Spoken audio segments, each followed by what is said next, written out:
Hello, मी किशोरीज ब्लॉगमध्ये तुमचं अगदी मनापासून स्वागत आहे। वैभवलक्ष्मी मातेची पूजा करण्यासाठी आधी जागेवर त्या रांगोळी काढून घ्यायची आहे। त्याच्यावर चौरंग मांडायचा आहे। चौरंगावर लाल कापड अंथरून घ्यायचा आहे। बाजूला आधी दिवा लावून घ्यायचा आहे। दिवा लावल्यानंतर मग अष्टदल काढून घ्यायचा आहे। अशा प्रकारे अष्टदल काढून घ्यायचं आहे।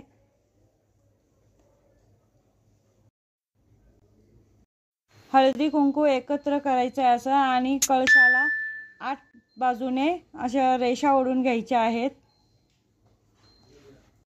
कळशाच्या तोंडाला हळद आणि कुंकूने अशा रेषा ओढायच्या आहेत। आतमध्ये हळदी कुंकू लावायचं आहे। कळशामध्ये हळदी कुंकू, दुर्वा, फूल, पैसा आणि सुपारी टाकायची आहे। ही पूजेसाठी लागणारे साहित्य मी तुम्हाला दाखवत आहे। लाल फूल अवश्य लागतं, लाल फुलाशिवाय पूजा होत नाही। इथे मी घेतलेला आहे हे अमृत घेतलेला आहे, अत्तर आहे, एक फळ लागतं त्यासाठी मी डाळिंब घेतलेला आहे, गजरे आहेत, कापूर घेतलेला आहे आणि तुपाचा दिवा घेतलेला आहे। तुपाचा दिवा हा लागतो। तिथे थंड पाणी घेतलेलं आहे, गरम पाणी घेतलेलं आहे, तांदूळ घेतलेले आहे। आता मी आधी तुमच्याकडे अशी मूर्ती असेल किंवा फोटो असेल त्याला हळदी कुंकू लावून पूजा करून घ्या। बाजूला श्रीयंत्र त्याची पूजा करून घ्यायची। तुमच्याकडे श्रीयंत्र असेल तर तुम्ही श्रीयंत्र ठेवा, श्रीयंत्र नसेल तर मग अशा प्रकारे श्रीयंत्र पण मिळतं, किंवा पुस्तकाच्या मागे श्रीयंत्राचा फोटो आहे त्याची सुद्धा पूजा करू शकता। कळश ठेवलेला आहे मी। हे गणपती असेल तर गणपती ठेवा, नाही तर सुपारी ठेवा गणपती म्हणून, त्याची पूजा करून घ्या। हे माझ्याकडे गजलक्ष्मी आहे ते पण मी ठेवलेलं आहे। या कळशावर तांदूळ ठेवायचे, एखाद्या वाटीमध्ये किंवा डिशमध्ये तांदूळ ठेवायचे। त्याच्यामध्ये सोन्याचा दागिना किंवा 1 रुपयाचे नाणे ठेवले तरी चालते, किंवा चांदीचा दागिना ठेवला तरी चालतो। तुपाचा दिवा चालू करून ठेवायचा। हे वैभवलक्ष्मीचं व्रताची पुस्तक आहे, हे कुठेही मिळून जातं। पुस्तकाच्या सुरुवातीलाच 8 लक्ष्मीचे फोटो दिलेले आहेत, त्यांचे आधी दर्शन घ्यायचे, नंतर स्तवन म्हणायचे आहे। ते श्रीयंत्राला, सोन्याच्या दागिन्याला, लक्ष्मीला व दिव्याला, घंटीला, गणपती बाप्पांना हळदी कुंकू व्हायचं आहे। आणि मनातल्या मनात आपण लक्ष्मी मातेचा जप करत राहायचं आहे।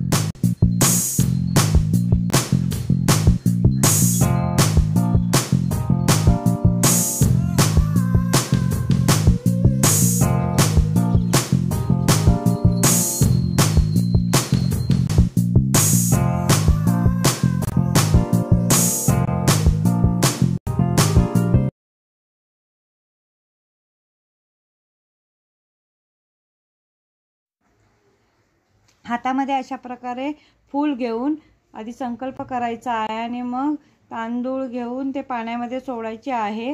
आता गणपती बाप्पांची आधी पूजा करून घ्यायची आहे। हळदी कुंकू वाहून त्यांना जागेवर ठेवायचं आहे।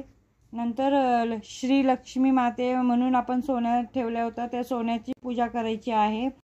परत सोन्याचा दागिना ताटामध्ये ठेवून अभिषेक करायचा आहे पाण्याने। अभिषेक करताना आपण श्री सुक्तम म्हणायचं आहे। श्री सुक्तम जर येत नसेल तर आपण श्री महालक्ष्मी माताचा जप करत करत अभिषेक करायचा आहे। नंतर पंचामृताने अभिषेक करायचा आहे। पंचामृताने अभिषेक झाल्यावर त्यांना गरम पाण्याने आंघोळ घालायची। परत गरम पाण्याने झाल्यावर थंड पाण्याने आंघोळ करून अत्तर, हळदी कुंकू लावायचं आहे। त्याच्यानंतर त्याला जागेवर ठेवायचं आहे, लाल फूल व्हायचं आहे आणि तुपाच्या दिव्याने ओवाळायचं आहे, अगरबत्ती ओवाळायची आहे। आणि त्याच्यानंतर वैभवलक्ष्मी मातेची व्रतकथा वाचायची आहे। व्रतकथा संपूर्ण वाचून झाल्यानंतर आपण तिथे आरती करणार आहोत। आरती पूर्ण करून घ्यायची आहे आणि प्रसाद ठेवायचा आहे। प्रसाद म्हणून तुम्ही खडीसाखर किंवा गोड पदार्थ काही बनवू शकता, खीर वगैरे बनवायची। आणि प्रसाद ठेवल्यानंतर पाया पडून 11 वेळा महालक्ष्मी मातेचा जप करायचंय। आपली पूजा संपूर्ण झालेली आहे।